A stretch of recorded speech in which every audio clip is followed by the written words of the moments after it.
Hey there guys, today I'm going to be planning out my Rainwater Garden Project. It's a place on my property where I collect rain runoff that comes off my road into these little bermed up sections and into these little collection ponds. And if you saw my last video, you will know that all of this was bone dry just a couple of days ago.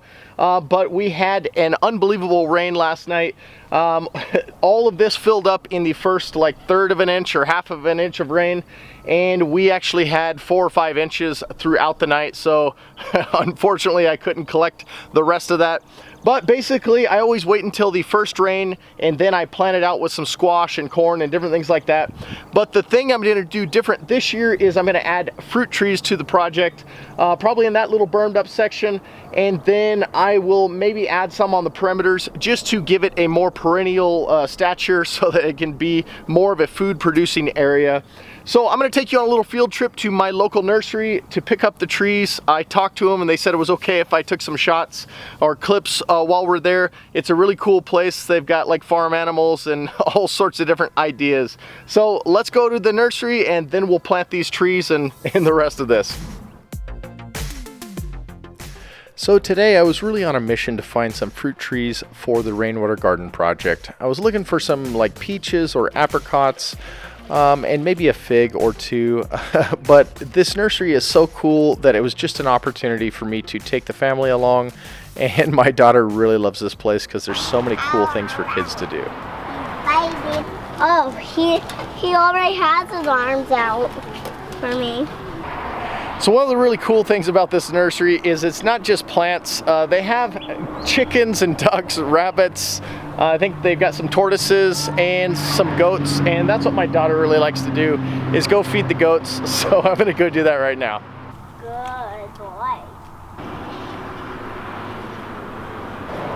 White ass bird. That's what I'll call you. White ass bird. Oh, he loves me, Mom. That's he loves me. Yes, he does. He loves me. And I love him.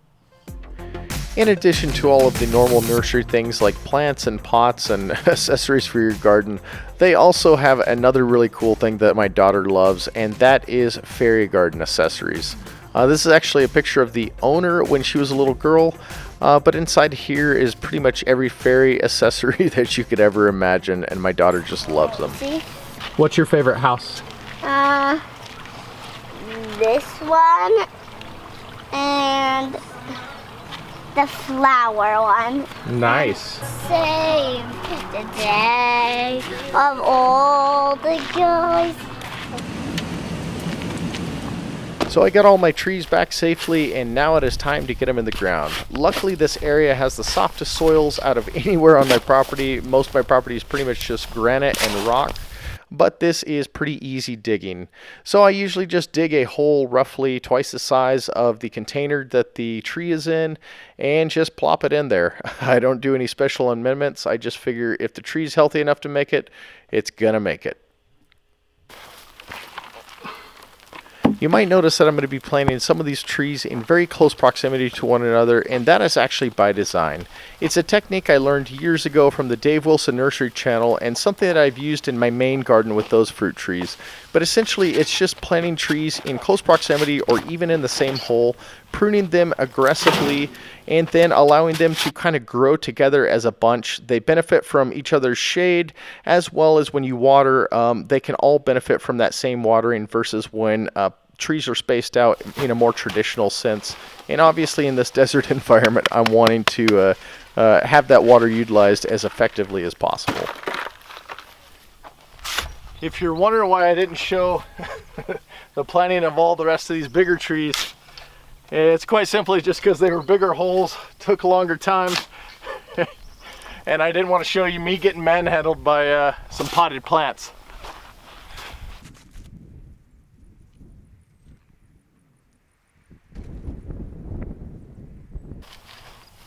So ever since I started this rainwater garden, I try to plant native seeds to the area, or at least seeds that have been grown here for a while.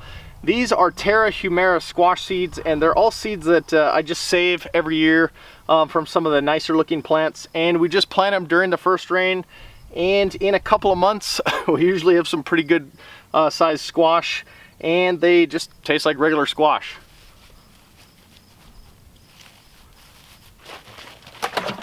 During the times when the ponds are full, I usually do all of the watering with buckets, and it works really well for these seasonal plants. But now that I'm adding fruit trees to the mix, I'm going to need a way to water in the dry periods. So I'm going to be adding IBC totes to this system, and I'll talk a little bit about later how I'm going to be filling these up and holding the water for those times.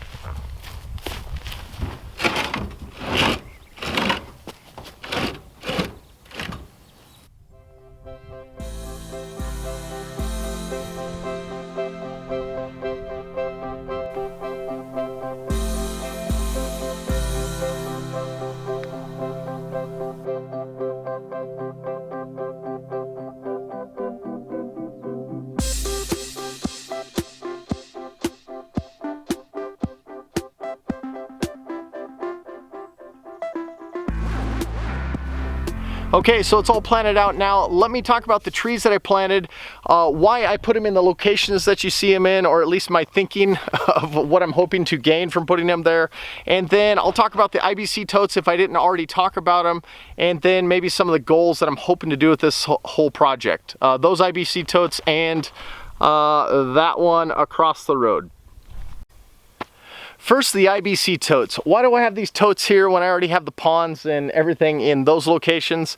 Well, these are to store water so that I can water the trees in the times that we don't have rain and the ponds are all dried up.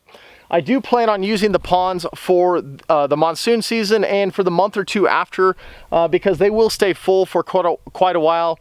And then hopefully the IBC totes will get me into the next rains. And they are going to be filled up potentially from the ponds, maybe after the silt settles out. But primarily they are going to be filled up through my rainwater tarp project that some of you may remember. I'll link to it up top, but basically up there on that hill, I have a little billboard tarp and it collects into that IBC tote. And what I've been doing is just transferring it with a regular garden hose down to these IBC totes.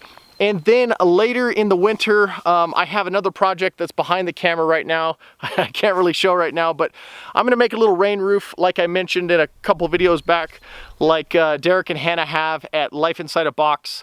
Basically, it's just gonna be a roof on the ground to direct water into these IBC totes. So now let's talk about the trees. The trees I have planted in this project include 2 dwarf peaches, 1 fig, 1 apricot, and 3 pomegranates that you see over here. These are on the west side. But starting with this little bermed up area, some of you may remember this is where I traditionally grow corn because this area floods with water from that inlet. I have raised up the level just a little bit because I don't want the trees necessarily getting flooded, but these are the trees that will probably get the most water when it does rain, just because this area naturally kind of floods and pools. There is one little PVC overflow pipe right there so that it doesn't inundate the trees, but then again, all the rest of the water just overflows into these ponds. Place the other dwarf peach over in this area because it is still a pretty moist area, as this is a water inlet and that is an overflow, and you can see both ponds right here. If I didn't mention it before, both of these are Bonanza dwarf peaches, and that area is just a little bit raised up, so it shouldn't get too flooded out or anything. On the west side of this whole project are the 3 pomegranates, and the reason I placed them over here is because this is definitely a little bit more sandy, so hopefully it'll be a little more well drained. I don't want to overwater the pomegranates, but I'm hoping this creates a nice little shade wall against the western sun. My house is back there for the rest of these trees, so that it can kind of shade this ground over here and keep evaporation kind of to a minimum. But obviously, hopefully in a few years, this whole area is going to get nice and shaded. And then all these little raised beds, I think I mentioned it before, they are just filled with Terra humera squash. And I'm currently looking for some other native species to put in there just to kind of make this a little more perennial. Okay, so I guess that's it. I don't know how much more of this I can really show you. I think I covered everything. The ponds, how the water comes in when it rains. The trees I planted. If I didn't mention it, it's a Cadota fig, Bonanza peach, I can't remember the pomegranates, a Katy apricot. And if you're wondering about that being so tall, once that takes root and gets real healthy, either this winter or next winter, I'm gonna chop it down maybe halfway. I wanna keep all of these trees kind of dwarfs, just so they take less water. I can reach them, and then I can cover them with bird netting a lot easier. But I do plan on revisiting this in a month and a half, 2 months, whenever monsoons are trailing back, when all of the squash is blooming, so you can kind of see all the squash out there. It really looks cool, just greens everything up. And that's pretty much it. So, okay, that's not the end. I forgot to make mention of one other thing. Recently, Derek from the Life Inside a Box channel and I filmed the installation of one of these culvert cisterns over at his property, and we made a very detailed video course. It's like an hour-and-a-half long. So if any of you are interested in this type of cistern, I'll post a link down below in case you want to check it out. But other than that, I will see you next time.